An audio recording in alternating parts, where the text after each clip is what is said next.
நீங்கள் பார்த்து கொண்டிருப்பது உங்கள் RSKV யூடியூப் சேனல்.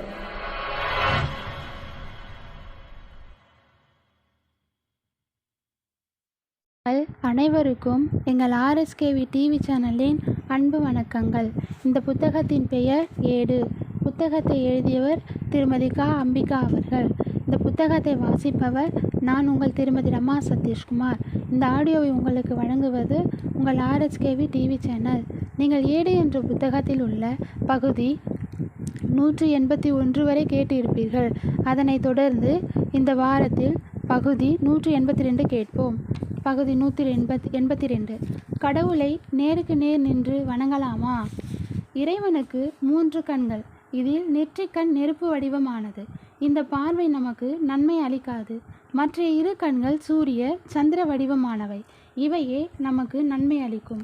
தெய்வத்தின் கடைக்கண் பார்வை தான் நமக்கு வேண்டும். இதைத்தான் கடாசுஷம் என்பர்.